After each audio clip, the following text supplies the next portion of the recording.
OK，大家好我是田恒鹤医生。刚刚我做过谢谢 Alexa 对我的简单介绍我讲国语如果有广东话的病人朋友我想 Alexa 可以帮大家翻译我欢迎大家来听今天这个讲座，让大家今天都能学到一些东西。然后我们讲座之后可以有和大家的交流提问的时间。So today my topic is lupus and the lupus nephritis. Hold on a second. So this is my disclosure. I have no financial disclosure nor conflict of interest, and this material is for information only. It doesn't replace the advice of a doctor or healthcare professional. You should consult and rely on the advice of your doctor or healthcare professional for further information. So what is lupus? Lupus is something everybody should know a little bit at beginning. It's an autoimmune disease. Sometimes we call it connective tissue disease because we say it's an involvement of multiple organ system. And it's most commonly occur in women of childbearing age between age 15 and 40 with a male to female ratio is about 1 to 9. And it's a multiple organ system condition. Usually the common involved organ system include kidney, lung, blood system, etc. Unfortunately, the cause of lupus is still unclear. It may be related to multiple factors such as genetics, sex hormones, and the environmental stimulations, etc.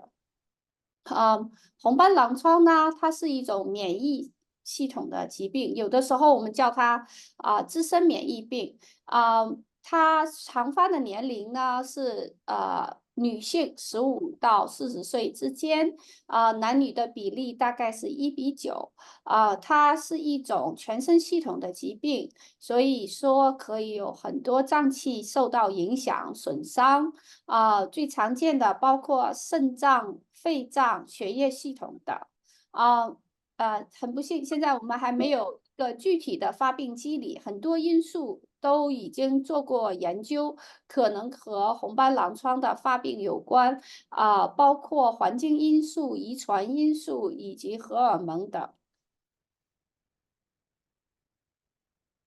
Is lupus hereditary? Is it contagious? Every time I got this kind of patients, first question when I diagnose them, they worry about their families, and they worry about if this is something they can give to their family or friends. So first of all, it's not a hereditary disease, but this is a certain genetic. There is a certain genetic tendency. For example, the prevalence rate is different among different ethnic group, and the incidence of identical twins is about 5 to 10 times than fraternal twins.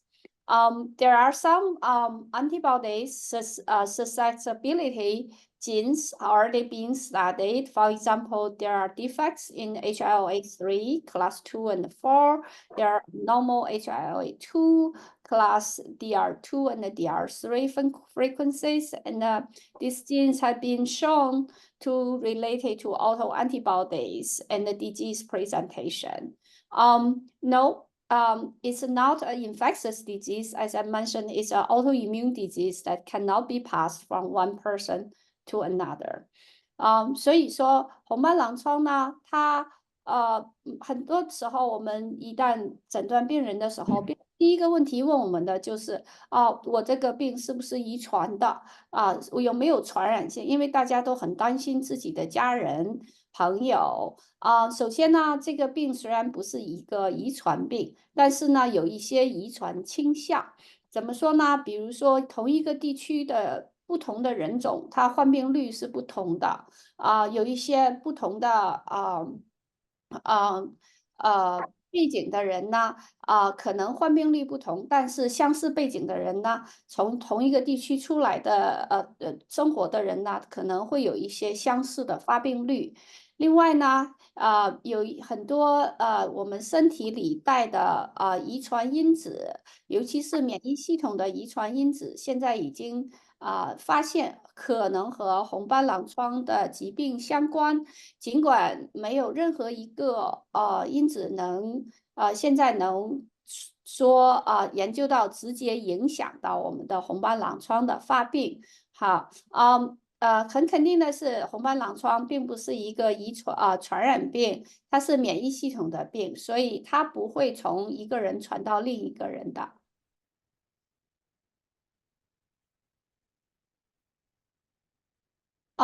So I'm going to talk about the clinical presentation of lupus briefly.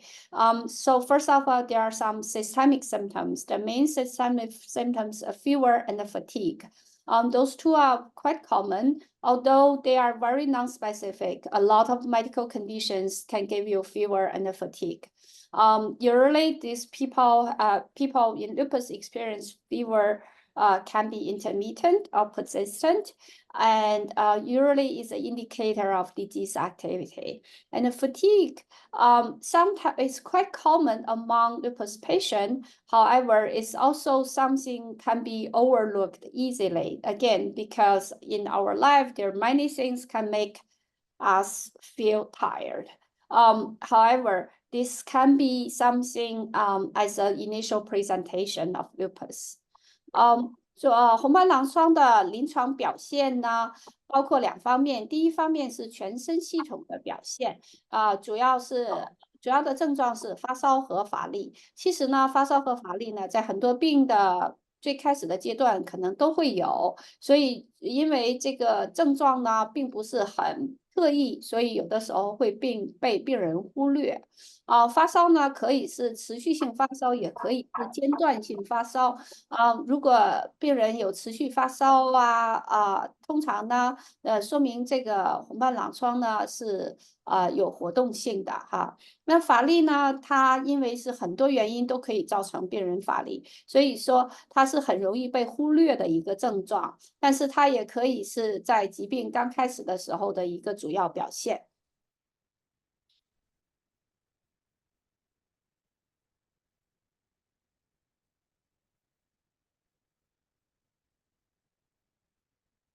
OK，好，那红斑狼疮的其他的系统的表现呢，有很多。根据红斑狼疮侵蚀的系统不同，可以有很多方面的红斑狼疮表现。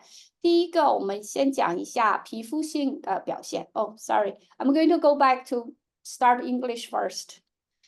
So clinical presentation depends on patient's organ system involvement. The most common organ involvement we can see is the skin involvement.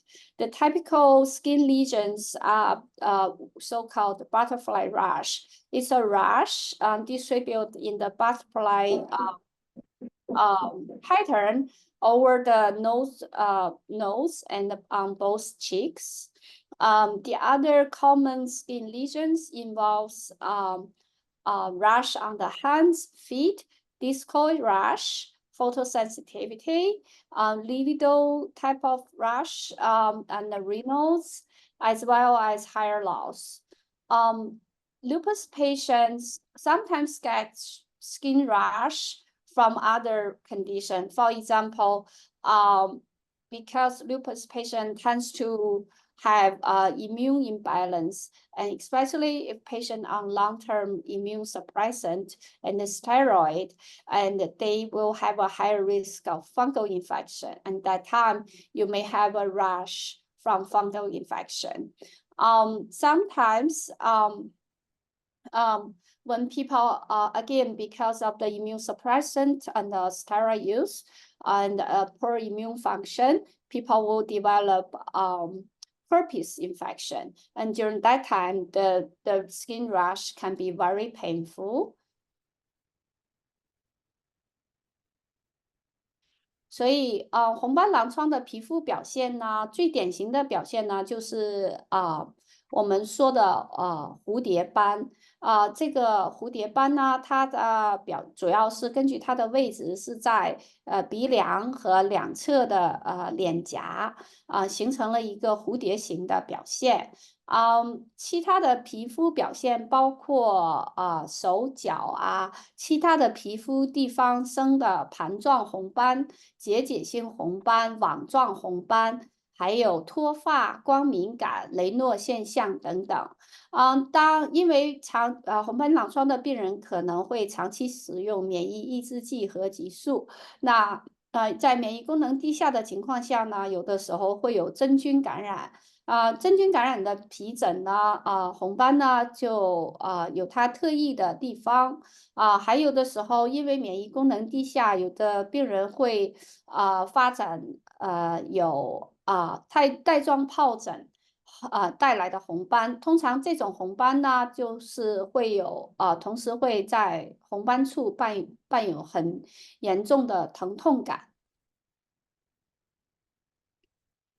Then the joints and the muscle involvement. Usually, 90% of patients have joint involvement in their lupus life. Some mainly involves joints of small hands, but can be whole body. Usually, the arthritis caused by lupus doesn't damage bone, doesn't cause deformity. However, the few patients may experience joint dislocation, tightening, and leading to deformity. And muscle involvement can be common sometimes among certain patients. Main symptom it will be muscle pain and muscle weakness. 关节和肌肉也是一个红斑狼疮发病时容易侵蚀的系统。那关节痛呢，其实有90%的病人在红斑狼疮发病过程中呢，都可以有关节受累的症状。最主要的症状是关节会有痛肿引起的关节炎。好在红斑狼疮引起的关节炎一般并不会引起骨头破坏，但是因为有一些关节周围的筋韧带的影响，以及关节的半脱位和挛缩，所以有的时候我们会看到图里这样子的关节畸形。Then kidney involvement. This is one of the major organ system involvement in lupus. It can be very severe. Usually the presentation is protein in the urine, blood in the urine, and some sediment in the urine. Some people will develop into kidney failure. So usually in clinical diagnosis and treatment, the kidney involvement usually will be determined by biopsy, which can guide us on diagnosis as well as treatment and the prognosis. 肾脏的侵蚀呢，可以比较严重，而且肾脏影响呢是红斑狼疮脏器影响中最常见的。通常的表现呢，就是有蛋白、血，会有管型在尿里。有的病人最开始发生的时候，可以严重到肾功能衰竭。通常我们会建议病人做肾脏的穿刺，来看它里边的组织，决定肾脏侵蚀的是哪一种类型，这样可以指导我们诊断、治疗以及评估病人的预后。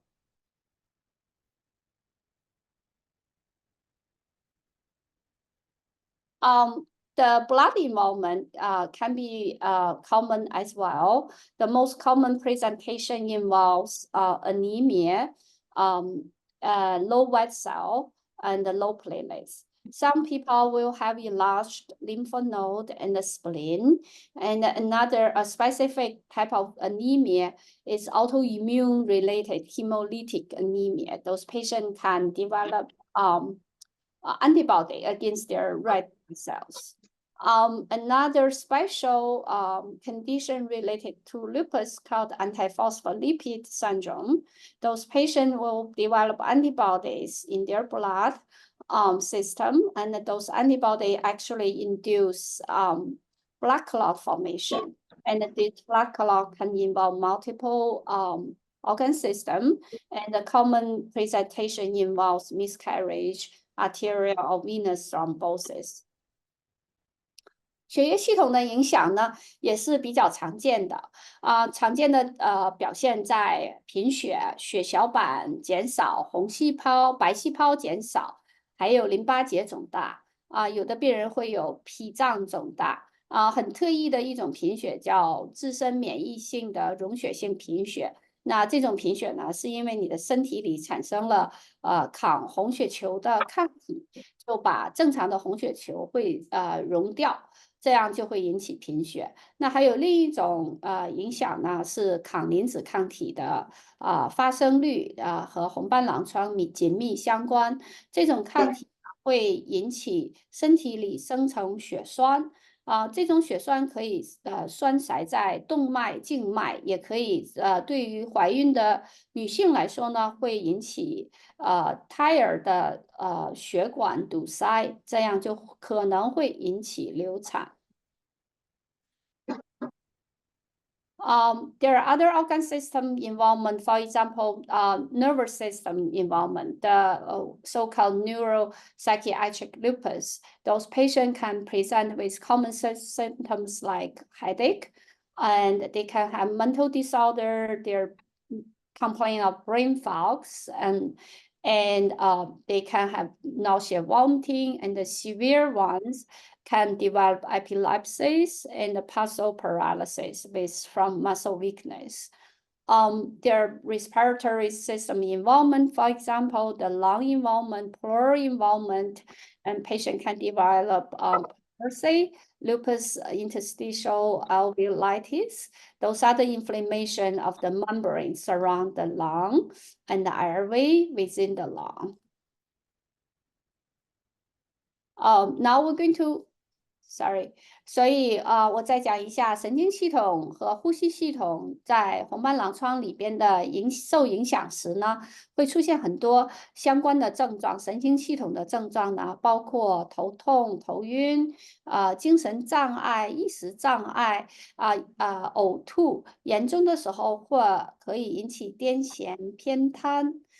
呼吸系统的影响呢，主要是包括胸膜和肺本身的影响。胸膜的影响可以有胸膜炎、胸腔积液；肺的影响呢，会有肺里的肺泡发炎，以及有间质性肺炎之类的可能性。Now we're going to talk about the diagnosis criteria. It's a long list. I don't expect everybody to read through the list, but it's listed. The key thing is there are two types of criteria we combine together to come up with the diagnosis. The first part is the clinical criteria. So there are 11 organ system involvement, major lupus presentations listed here, including skin involvement, oral ulcers, hair loss, joints involvement. Serositis means the inflammation of the lining of the lung, the heart, the abdomen, kidney involvement, nervous system involvement, blood system involvement. All these 11 items listed here can present in lupus patients. And then the second part is this immunological criteria. Those are usually the blood test will show patient will commonly pretty much all of the patient will have a positive ANA, positive double-strand DNA, and Smith antibody, and antiphospholipid antibody complements. All of this, and there are special tests for hemolytic anemia. Those immune tests, there should be 6. Combined together, this is the diagnosis criteria at the bottom, number 1 and the number 2. So when we make the diagnosis according to the guideline, the patient usually clinically, they should have at least one clinical presentation and one immunologic presentation. And so to diagnose someone, they need to meet at least 4 among these 2 groups. And when patient only have lupus nephritis, that can be one single clinical presentation. However, if they have lupus nephritis plus ANA positive, double-strand positive, even though there's only 3 items, it can be diagnosed as lupus and lupus nephritis. 那我回到前面再重新讲一下，用中文重新讲一下这个临床诊断标准哈。那我们诊断红斑狼疮的时候呢，通常有2类诊断标准。第一类是病人的临床表现，第2类呢是他们抽血的抗体表现。那临床表现里面呢，列举出了11项病人常见的临床症状。下一页呢是这个免疫学表现，通常是血里查的抗体啊，以及相关的补体溶血性的贫血检查等。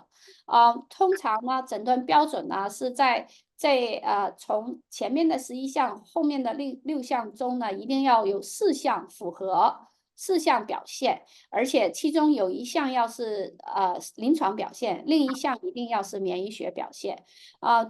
唯一例外的情况呢，就是在病人有红斑狼疮肾病的时候，它可以只有 ANA 或者是 DNA 抗体加上红斑狼疮性肾炎，这样的时候，尽管只有3条只符合3条，但是也可以作为临床表现。也可以诊断成红斑狼疮。那具体 ，so what are the common tests we do for lupus patient to make diagnosis?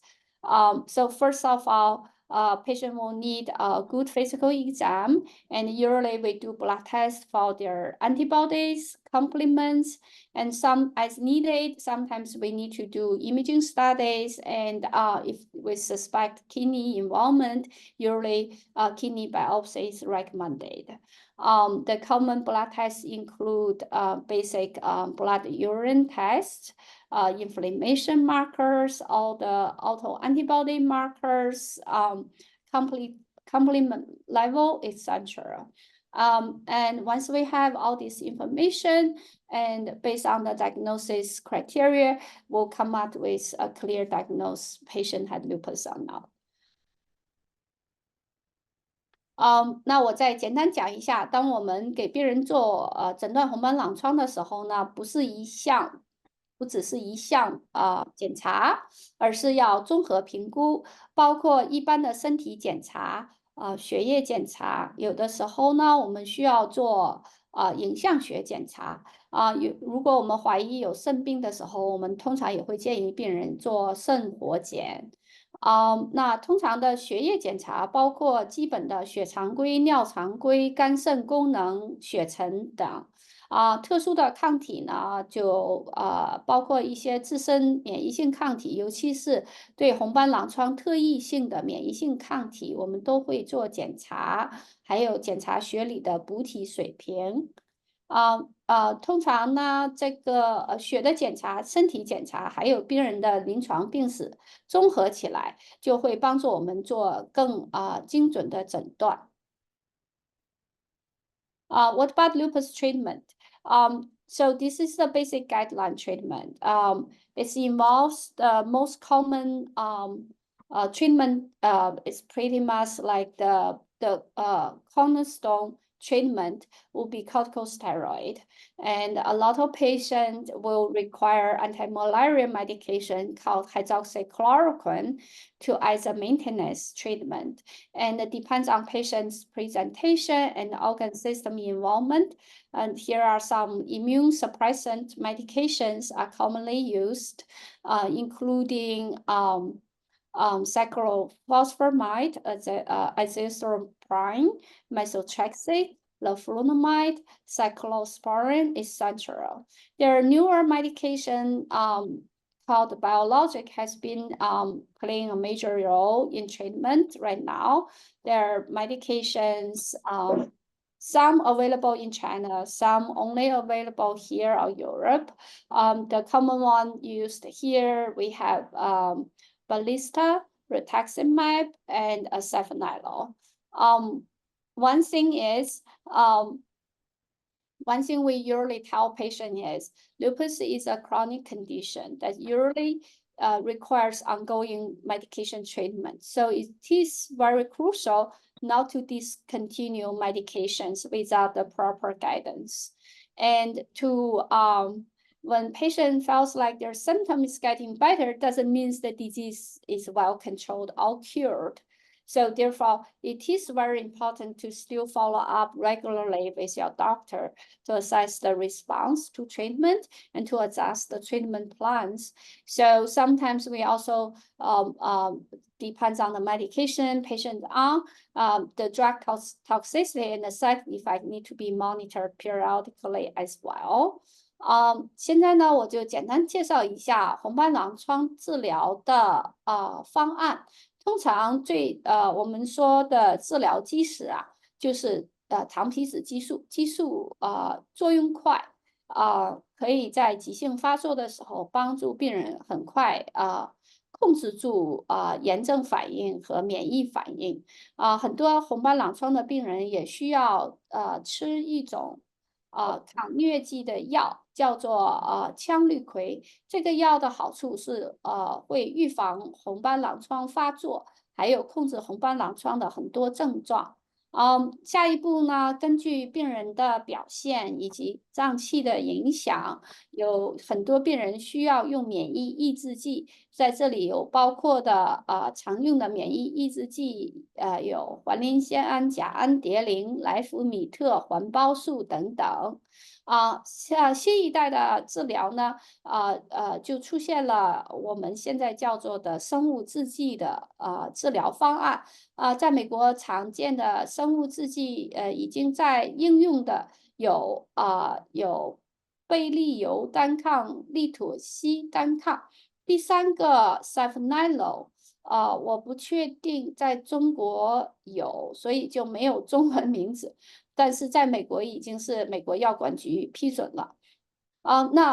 大家简单注意几点呢？就是红斑狼疮的病人呢，一旦诊断呢，我都会跟病人讲，因为本身现在红斑狼疮是一个慢性病，我们现在还不可以根治，所以很多病人需要长期用药。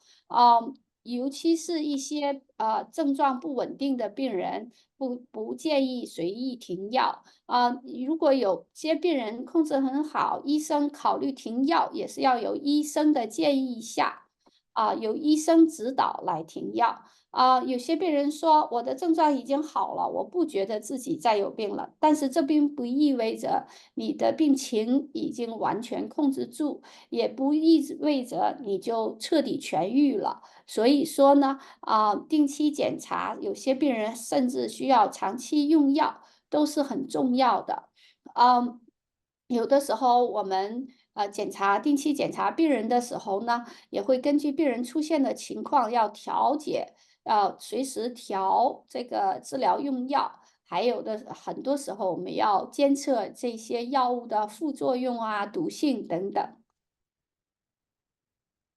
So lupus, I'm just going to give us some tips on everyday living. So the most important thing is sun protection. Somehow, sunlight is not our friend for lupus patients. It's one of the most important environmental factors that can trigger the onset of lupus or have triggered lupus flare. And excessive sun exposure can make lesions worse, make your skin lesions worse, or cause new lesions to develop. So we usually recommend patients to wear sunscreens with SPF at least 35. And when they go out, they can use umbrella, they can wear hat, sunglasses to protect them. And different patient can have different symptoms and conditions. 通常在红斑狼疮的日常保健中呢，我们最强调的就是防晒，因为阳光并不是红斑狼疮病人的朋友，它是会激发红斑狼疮发病的一个重要环境因素之一。过度的阳光可以使你原本的皮肤皮疹加重，也可以出现新的皮疹。日常生活中，我们会建议病人，只要是出门就要涂防晒霜，外出的时候可以戴上防紫外线的雨伞、帽子、墨镜，尽量避免有紫外线直接照射。So now I'm going to start to talk about lupus nephritis. Lupus, as I mentioned before, lupus nephritis, by definition, is an inflammation of the kidney caused by lupus. It's one of the most common organ system involvement in lupus patients. So up to 50 to 80% of patients with lupus has clinical symptoms of lupus nephritis. And the incidence of lupus is higher in Black, Hispanic, and Asian patients than in white patients. Lupus nephritis is also a common type of secondary kidney disease among all Asians. Kidney failure is a common cause of death, unfortunately, in lupus patients. 现在我就开始讲一下红斑狼疮的狼疮性肾炎。顾名思义，狼疮性肾炎呢，就是指红斑狼疮累积肾脏时引起的肾病。那红斑狼疮性肾炎呢，在红斑狼疮的病人中是很高发的，大概有50到80的病人在红斑狼疮发病期间可能会有肾脏的影响。通常非裔、西班牙裔以及我们亚裔会有狼疮性肾炎的发病率高于白人。肾炎的狼疮性肾炎也是亚洲人继发性肾病中最常见的一种之一。很不幸，如果没有及时治疗，肾功能衰竭可以是红斑狼疮病人的一个常见的死亡原因。So what's the clinical symptoms and the classification of lupus nephritis? Usually at very early stage of lupus nephritis, patients don't feel anything. With the condition progress, patients start to develop hematuria, proteinuria, frequent urination, and the foamy urines, and they may have like edema, hypertension, and if untreated, it can potentially lead to severe renal function insufficiency. Based on the pathological change in the kidney, lupus nephritis can be divided into many types, and different type require different type of treatment. 临床表现呢，很不幸，红斑狼疮性肾炎的病人在早期的时候不会有任何症状，所以说有些病人可能因为没有症状而耽误治疗，并没有意识到自己已经发生肾的问题了。随着病情的恶化呢，有些大多数常见的病人的临床表现呢，就是血尿、蛋白尿。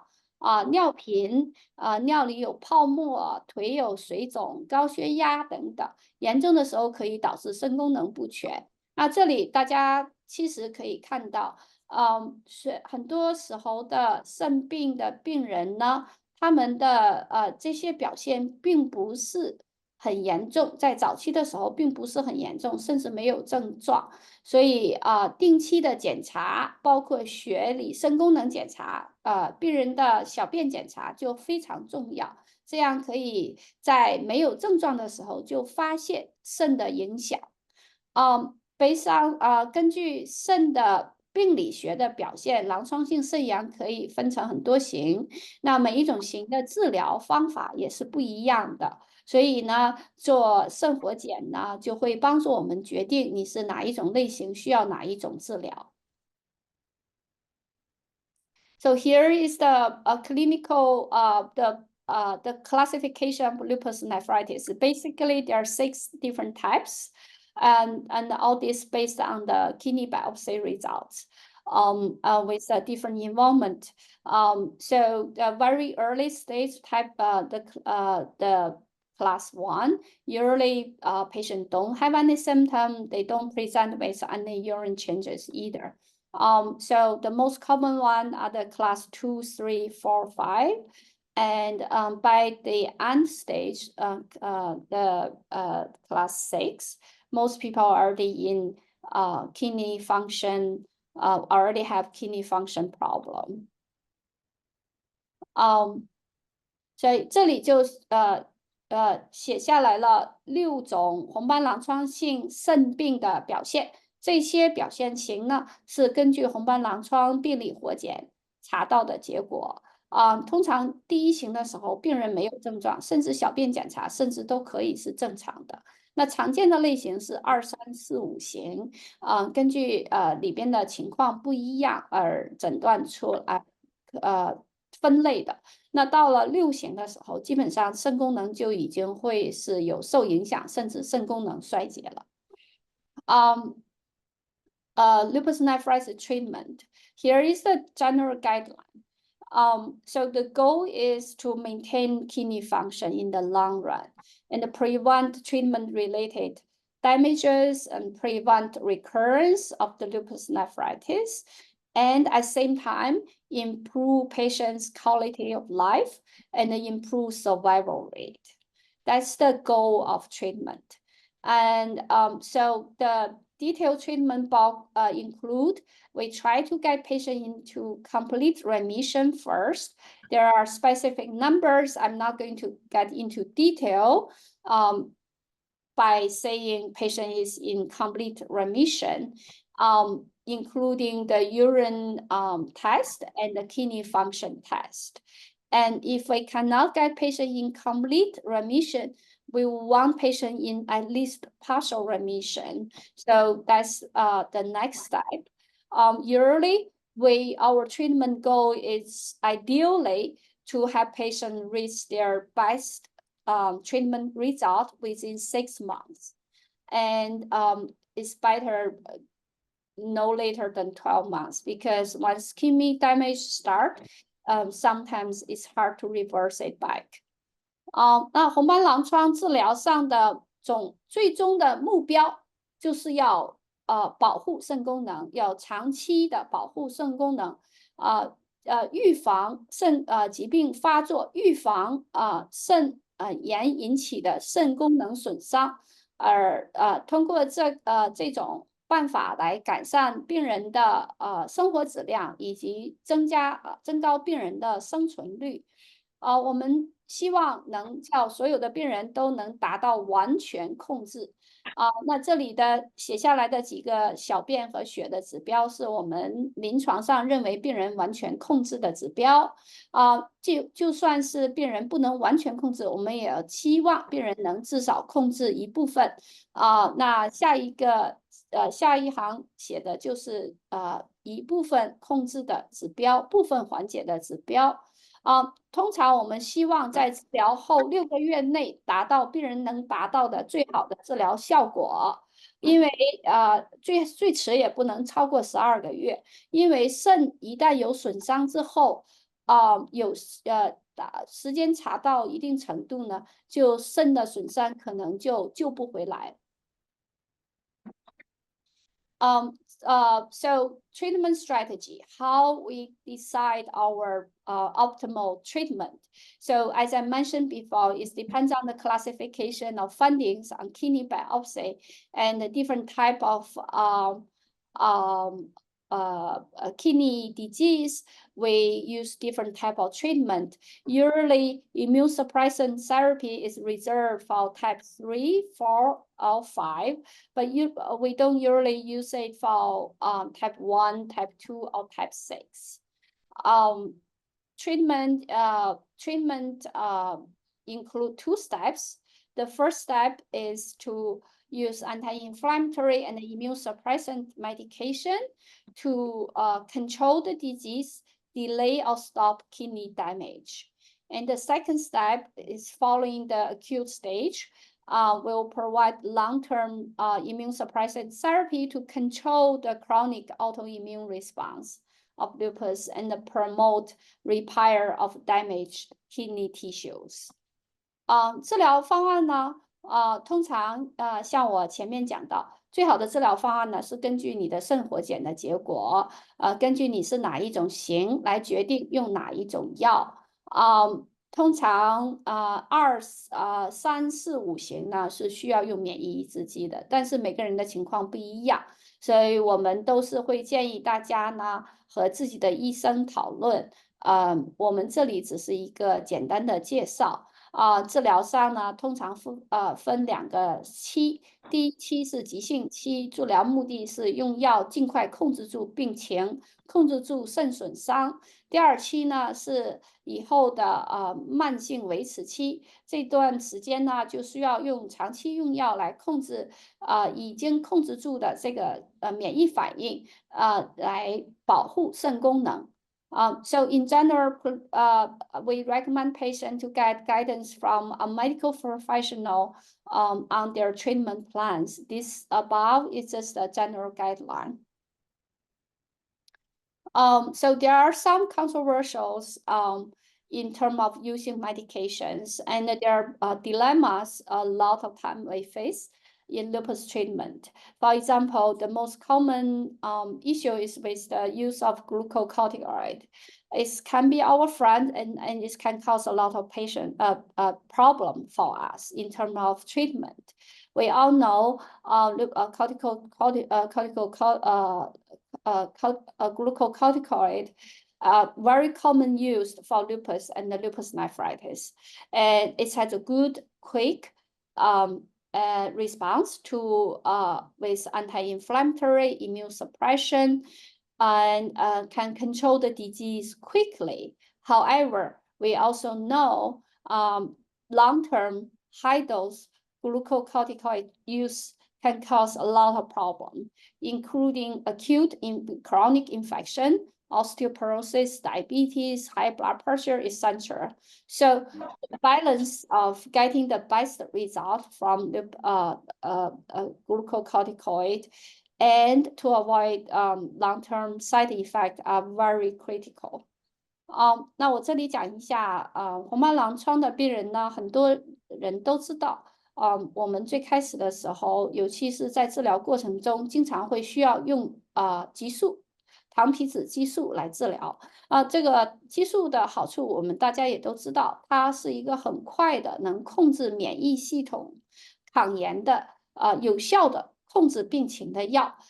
它的副作用我们也都知道很多，尤其是长期大量使用的时候，会有很多问题，包括感染啊、骨质疏松啊、糖尿病啊、高血压啊等等，还有体重上升所以如何在临床过程中掌握这个激素使用的剂量，要用最小的剂量，能够达到最好的效果和减少副作用是非常重要的。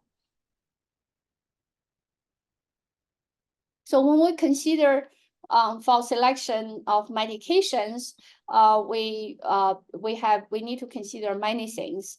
First of all, there are different medications we can pick from, and the different patient conditions, even including their insurance situation, their finance situation, their family situations, will help us to make decision of what's the best medication for them.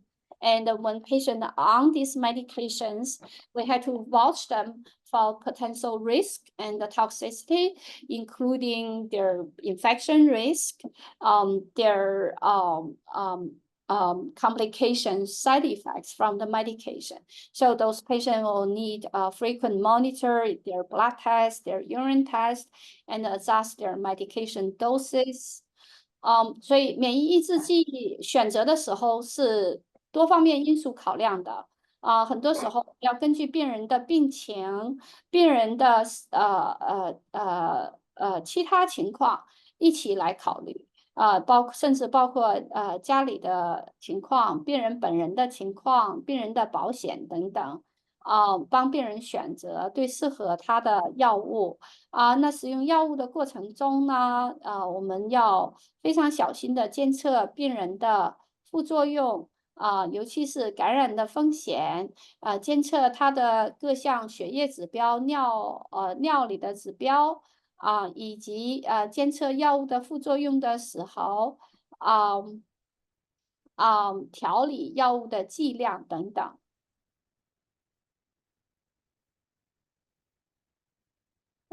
So I mentioned briefly there are newer treatment and especially biologic medications. Those so-called biologics include those antibody drugs. They inhibit certain molecules, protein in the blood that affect the signal transduction. And so because they are very targeting treatment, so they have in general fewer side effects. It doesn't affect as much. However, it's also have other concerns. So right now it's a brand new, relatively new field. A lot of medications still in starting stage. There are only few has been used clinical by clinical doctors. A lot of them are still in research stage. 所以下一步我就再简单讲一下生物制剂的发展生物制剂呢是一个很新的一类药物最早的时候是在癌症和类风湿关节炎的治疗中有突出的作用。那红斑狼疮方面呢也已经开始有很多研究，但是现在在临床使用的这几种这种生物制剂的好处呢，是它抑制细胞中某一些引起疾病的因子，而通过这种办法来控制这个疾病，所以它是一种比较靶向性强，相对从这个角度不影响身体其他的情况的一种药物。So now I'm going to talk about the recent development in lupus treatment. So here I'm just point out three medications, probably within last 10 years, the new FDA approved treatment. The Balista is the first one. It has been on the market for about 10 years. It's a monoclonal antibody to BLAS and controlled B cell function. Is approved by FDA for the treatment of lupus first, and the last few years is also get approval for treatment of lupus nephritis. It usually takes 3 to 6 months to become fully effective. So we often use it in combination with glucocorticoid or immune suppressant medication that acts faster. And sometimes it also have a unique role of helping patients to decrease their steroid doses. The side effects include diarrhea, nausea, risk of infection, injection, anxiety, depression, leukopenia. However, in general, those side effect risk is low comparing with other biologics. The other medication also developed in last few years is an infusion medication called Safnelo. It's a monoclonal antibody against interferon 1. It's also approved by FDA as treatment for patients with moderate to severe lupus, but it doesn't have the treatment for lupus nephritis or neuropsychiatric lupus. So it appears to be quite good in terms of treat patients with skin and joints involvement, especially skin data is pretty good. The general side effect, of course, include because it's an infusion medication, patient may have infusion reaction. There's in general, as a biologic, there is risk of infection. Some people may have respiratory tract infection, etc. So far, from our clinical experience, Safnelo is a well-tolerated medication. Lupicanis is an oral agent, also developed in last few years. It's it's a new medication, but it's not a new mechanism of action, because there were 2 other medications we have already on the market in the same group of calcineurin inhibitor. And this new medication improved in terms of it's more potent than the old one. Also doesn't require monitoring of drug level, means you don't have to do frequent drug level check. Of course, it carries some side effect, and the particular thing is toxicity in the kidney. So patient already have kidney dysfunction. The dose need to be based on their kidney function, and also their potential hypertension, tremor, hyperlipidemia, glucose intolerance, infection, etc. I'm going back to this. 我现在讲一下，回来再讲一下最近的红斑狼疮治疗上最近10年的新的进展。这个药叫 Benlysta，它是一个皮下注射或者是点滴的药物，大概在美国上市至少10年。它是一个单克隆抗体，抑制B 细胞，它也是属于我们叫的生物制剂了。它是美国药管局先是批准治疗红斑狼疮过去几年已经拿到了红斑狼疮肾病的治疗通常呢，这个药的作用不是很快，大概要3到6个月的时间才能完全有效。所以呢，我这个药常用的办法呢，是把它和药效快的激素和免疫抑制剂合起来用。还有一个很特殊的功能，特殊的用法呢，就是当病人的激素用量一直减不下来的时候，加了这个药呢，会有帮助病人减少他的激素用量。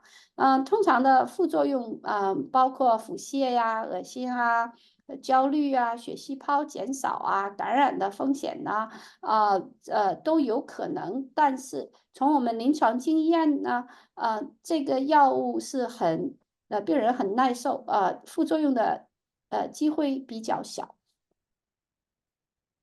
还有这个叫 Safnelo 的这个药呢，它是一个静脉注射的药物，它也是一个抗体生物制剂，它是抗干扰素1型干扰素的抗体，在美国药管局批准它的治疗呢，是用在中度以及重度红斑狼疮。但是还没有批准用来治疗狼疮性肾炎或者神经精神性狼疮的患者。这个药在临床经验中发现，它对皮肤和关节的影响的效果是特别有益。所以我们很多红斑狼疮有皮肤影响的、关节影响的病人呢，会考虑用这种药。它的可能的副作用包括有输液引起的反应、感染、呼吸道感染等等。现在为止，尽管我们用的不多，但是从我们的经验看，病人还是很容易接纳这个药物的。还有下一个药物呢，也是最近几年批准的，叫Lupicanis。它呢是一个口服药，它并不是一个新的类型的药，跟它一类的药呢已经有1、2个上市，以前我们也都用过这一类的药物。它呢是一个新一代的这类的药物，它通过结构改变呢，使得这个药物呢就是更有效，而且呢不需要定期监测它药物里边的水平。它已经是美国药管局批准用来和mycophenolate、glucocorticoid 一起用来治疗红斑狼疮性肾炎。如果没有肾炎的病人是没有指证，只是用来治疗红斑狼疮性的肾炎。常见的副作用主要的是对肾的毒性、高血压、手颤、高血脂、葡萄糖不耐受、感染等等。所以这个药物治疗上肾功能监测非常重要。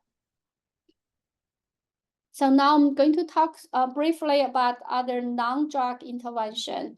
So dietary modification, of course, play a major role, but I'm going to leave it to the nutritionist to get into details. And second is psychological intervention. Psychological intervention are actually equally important in lupus treatment. Patients are usually encouraged to maintain a positive mindset and actively involved in their treatment, family, friends. And here we go. Our Lantern program all provides supports, and crucial, they are one of the crucial roles in easing patients' sense of loneliness, isolation, and anxiety. Exercise is also moderate exercise can enhance patient physical health, mood, boost their immune system, and aids in disease recovery. However, we want patients to be cautious to avoid exercise excessive intensity and may worsen their symptoms. 所以现在我再简单讲一下非药物治疗。饮食调节非常重要，当然我把这一部分留给我们的营养师来给大家讲详细的饮食调节。那心理干预呢也非常重要，和我们同时给病人用药的部分一样重要。我们希望病人对自己的病情更多的了解，积极配合治疗同时家人也会给病人提供足够的关怀支持。我们的 Lantern Program， 我们的亚裔关怀联盟的计划也有很多病人可以寻求帮助的地方我们这个 Lantern 的计划呢，会帮助病人减少病人的孤独、焦虑保持乐观的心态了运动呢显然呢也是非常重要的，它可以增加我们的体力呀提高身体的免疫力呀容易促进我们对疾病的康复。但是注意的点呢，就是运动量运动强度呢不宜过大哈。This is the final slides. I just want to summarize and what we need to build up patients with lupus, build up the confidence in living with lupus, and be in touch with your emotions and cope with your physical, mental stress, and try not to believe in a lot of not scientific checked medical information on the internet. Try to avoid you heard something, there's somebody said some fancy treatment. Always follow, be sure to go to your medical professionals, follow with a doctor who's licensed and board certified to treat your condition. So 我大致讲一下，就是在治疗上呢，我们是希望病人能有信心，对我们有信心，对治疗有信心，能尽量调节自己的情绪，避免过度的焦虑呀、精神刺激，不要随便相信网上的没有科学依据的信息，不要道听途说某些特殊的治疗可以根治红斑狼疮。建议病人呢都要到正规的风湿免疫专科门诊就诊，听从医生的医嘱。好我的讲座就到这里，欢迎大家提问哈。So this is the end of my presentation. Thank you for My presentation is about chronic kidney disease nutrition recommendation. 那今天我要讲解的是慢性肾病的一些营养简解。Some disclaimers. I have no financial disclosure, no conflict of interest, and this material is for informational purpose only. It does not replace the advice of a doctor or healthcare professional. you should consult with and rely only on the advice of your doctor or healthcare professional. 那我没有财务的材料只供参考，它不可以取代医生或者医疗保健专业人员的建议。你应该咨询并依赖你的医生或者医疗保健专业人员的建议。Okay, so I know we overrun a little bit, so I'm gonna skip through the first part, and I want to focus more on the dietitian, the dietary part, the nutrition part.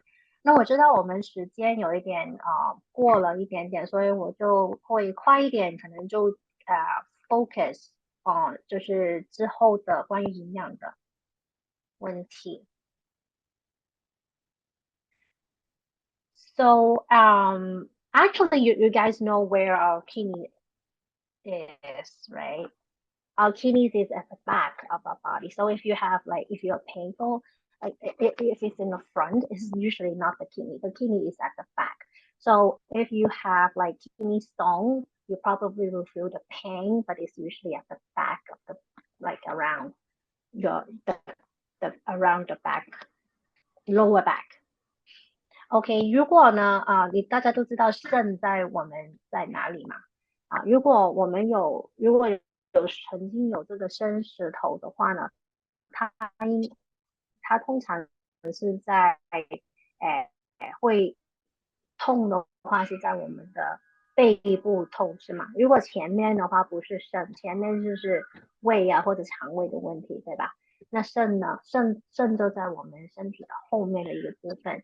So what does the kidney do for us? It helps us to eliminate waste from the body, like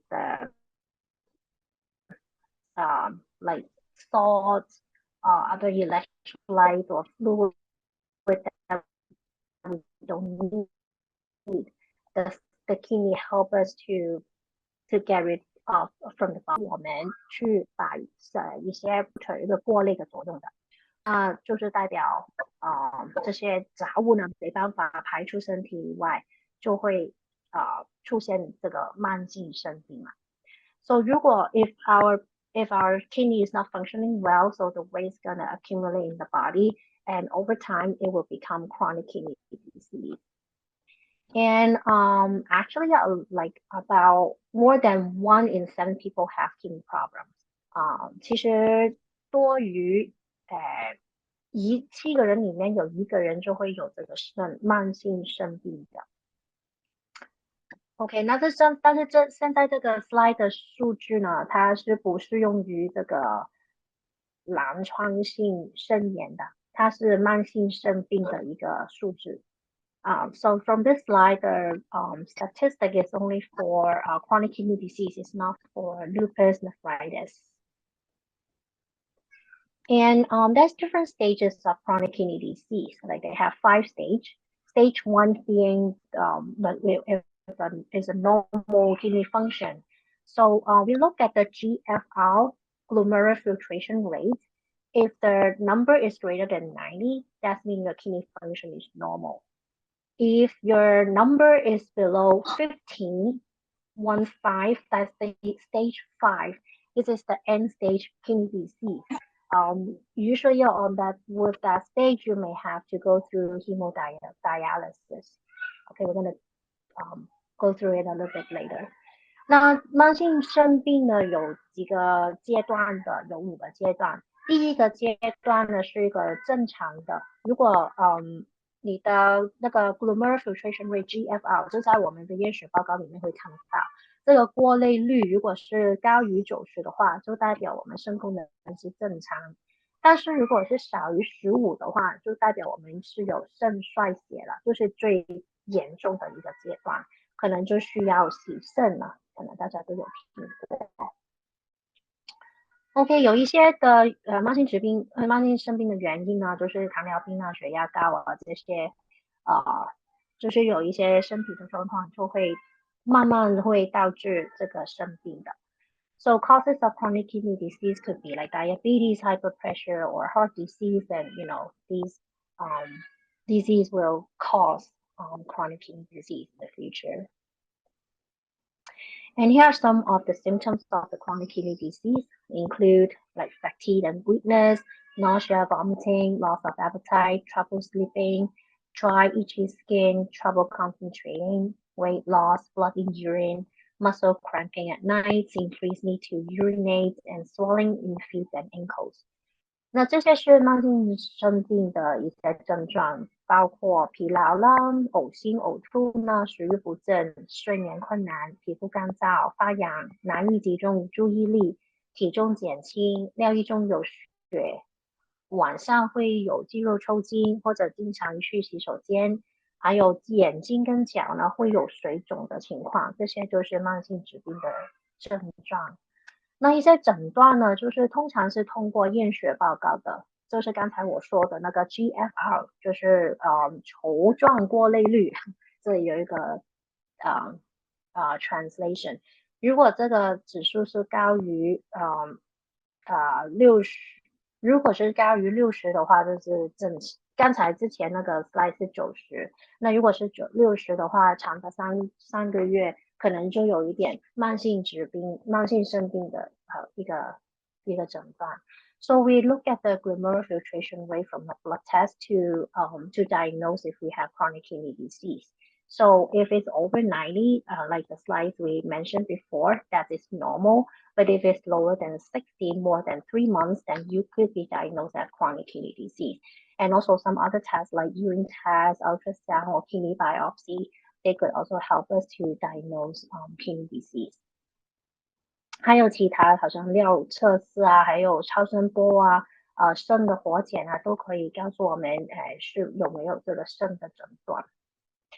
慢性肾病也有很多的并发症就是大家可以看得到，譬如血压高啊，高磷血症啊，高钾血症。等一下我们会说这些是什么东西哈，还有贫血啊，还有一些免疫反应的降低，还有营养不良。So some of the complications of chronic kidney disease include like hypertension, fluid retention, bone disease. You can see there's a lot of complication. And we're going to talk about hyperphosphatemia and hyperkalemia.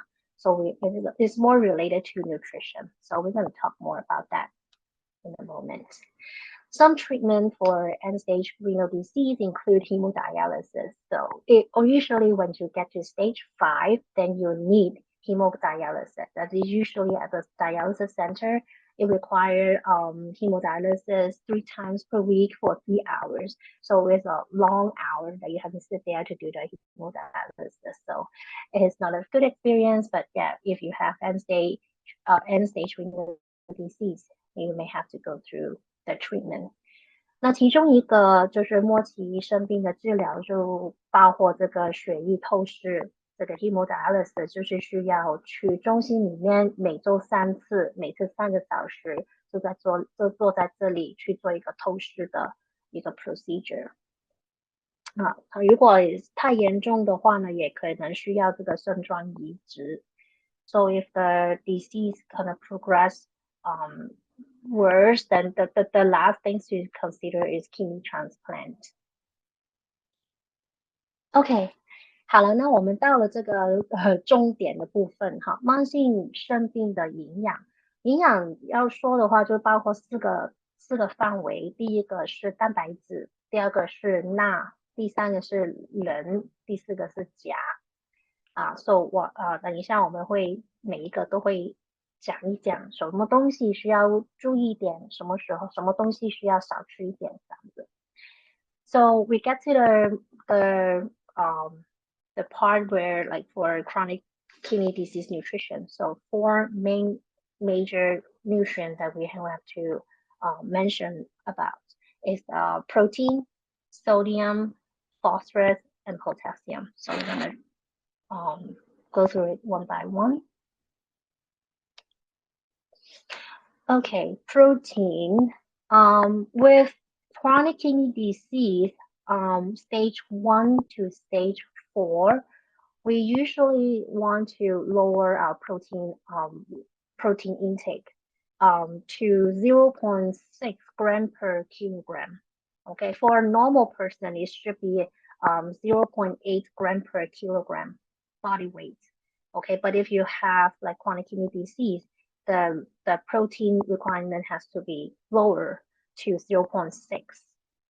然后这个蛋白质的话，如果是有肾病是stage 1第1到第4个阶段的话，这个蛋白质的需求是要比正常人的需求要少的。正常人呢是0.8克per 身体的in kilogram， 就是公斤，就是0.8。如果有这个慢性肾病的话呢，就是0.6。那这个是一个怎么的概念呢？那通常呢，正常人呢，我们需要每天呢需要2个手掌这么大、这么多的蛋白质，就好像趴手一样，2个手掌。但是如果有肾病的话呢，我就通常会建议就减少1个手掌，就差不多1个手掌这么多的蛋白质每天的摄入，就是这个蛋白质的需求。但是如果是在这个透视是在 dialysis， 就是 stage 5末期肾病的阶段的话呢，这个蛋白质的 requirement 这个摄入其实要更多，因为我们在透析的时候呢，血液就会把这些有用的蛋白质都会抽走，所以我们需要吃更多的蛋白质去补充这些流失的蛋白质所以如果是在透视的话，就是要3个手掌这么多，1、2，再加另外1个。所以正常人就是2个手掌。如果是慢性肾病1到4的话呢，就是1个手掌。如果是在做透视的话，就要3个手掌。OK，So for protein requirement for chronic kidney disease on dialysis, the protein requirement is actually increased to 1.3 gram per kilogram body weight. Is actually more than the normal limit for protein. Okay, so what is the idea? So for a normal person, we should use about 2 pounds of protein per day. This is the normal protein intake for a normal person. If you have chronic kidney disease stage 1 to 4, it decreased to 1 pound of protein a day. If you are on chronic kidney disease on dialysis, the protein requirement increased to 3 pounds of protein a day. Okay, and sometimes we are not able to take that much of protein, so we may have to use oral supplement.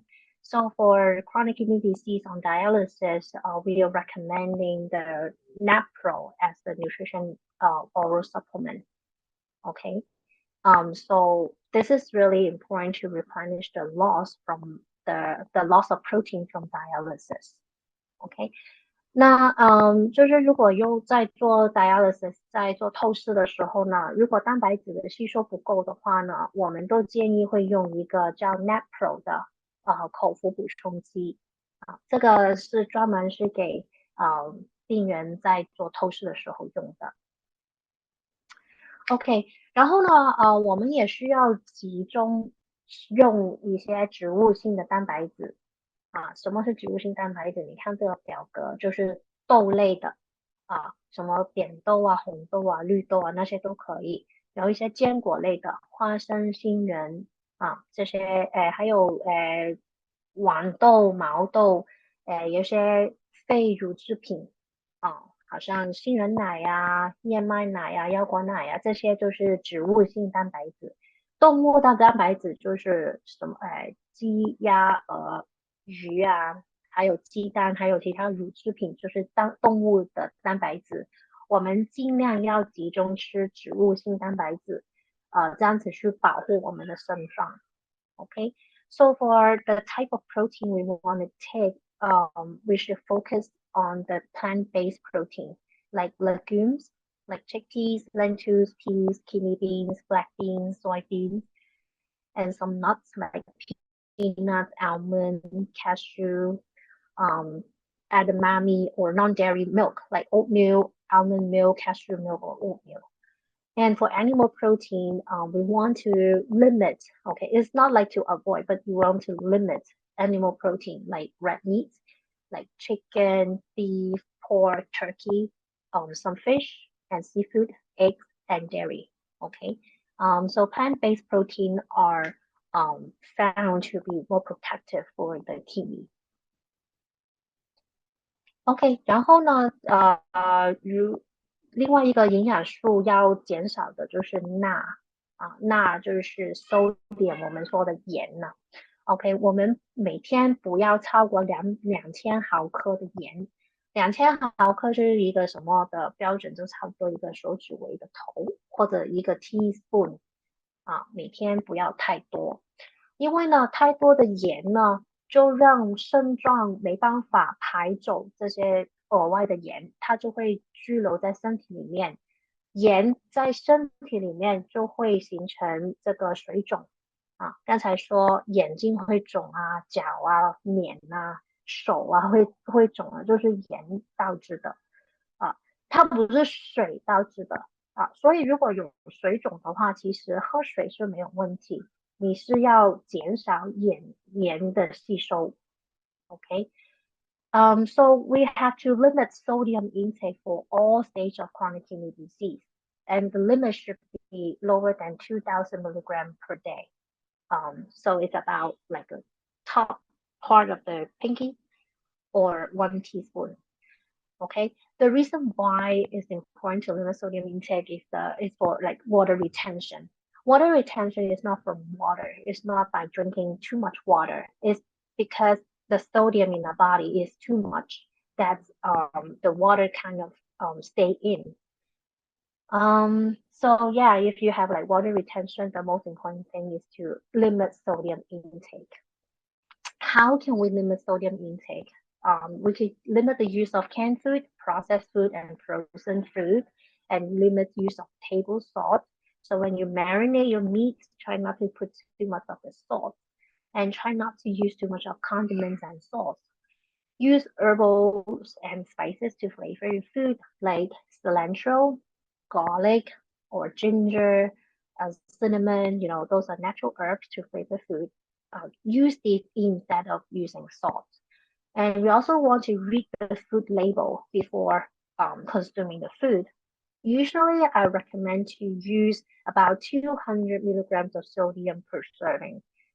The daily limit is 2,000, right? But for each serving, one is limited to 200 milligrams. Okay, so yeah. So 200 milligrams of sodium or less will be considered low sodium food. OK，然后一些减少钠的技巧呢，就是不要用罐头的食物、加工的食物还有冷冻的食物，还有限制吃盐呢，就是我们在腌制肉的时候，可能盐不要放太多，然后不要用太多的调味料啊，还有酱油啊，因为这些都是很咸嘛，你自己煮菜的话，你都会知道会很咸。可以多用一些天然的草药，好像这个蒜头啊、姜啊，还有香菜呀、薄荷啊、肉桂啊这些天然的草药来那个调味，就会比较健康，这个盐的这个成分会更少。然后也需要知道营养的标签，每份最好要少于200毫克啊，一天的 limit 是2000毫克，那一份的 limit 就是200毫克，就是1/10这样子。OK，如果它每一份是少于200毫克呢，我们就等于它是一个低钠的饮食。OK，这个 slide 刚才也已经讲过了。然后另外一个是磷，磷呢，在整有的这个慢性生病的病人当中啊，其实都如果你的血液里面的磷脂没有超标的话，是不用限制的。这个是有一个这个是一个误解来的。有些人以为哦，我已经有生病，我一定要减少吃仁，还有等一下会说的钾都需要减少。其实不一定的，除非你血液里面的这两个指标是太高，你才需要限制。OK，那如果是太高人的话，该怎么办啊？如果人太高会有什么问题呢？就是导致这个骨头啊会比较虚弱，OK，可能会导致中风或者有心脏病、有死亡的风险，OK。So phosphorus is other nutrient that we have to be aware of, but not everyone with chronic kidney disease have to limit phosphorus intake. It's only for people who have high level of phosphorus um, level in the blood. Okay, so this is a misconception. So a lot of people they think, oh, I have chronic kidney disease, I have to limit phosphorus intake or potassium intake that we will talk about it later. It's only for people who have like high level of serum phosphorus. Okay, if your serum phosphorus is normal, you don't have to limit the or you don't have to restrict the intake. Okay, but if your phosphorus level is too high, it would make your bone very weak and it makes your bone very fragile. Okay, and it may lead to heart disease, stroke, or death. So let me just talk about this slide. So some low phosphorus foods include fresh fruits and vegetables. So all fresh fruits and vegetables are low in phosphorus, and all the seasonings like garlic and onion and coffee, tea, fruit juice, they are low in phosphorus. Food that are high in phosphorus are dairy products like milk, cheese, and yogurt, ice cream, pudding, nuts and seeds, peanut butter, beans, and some whole grain products, Coca-Cola, like the dark Coca-Cola. Look at the color. If it's dark in color, then it's high in phosphorus.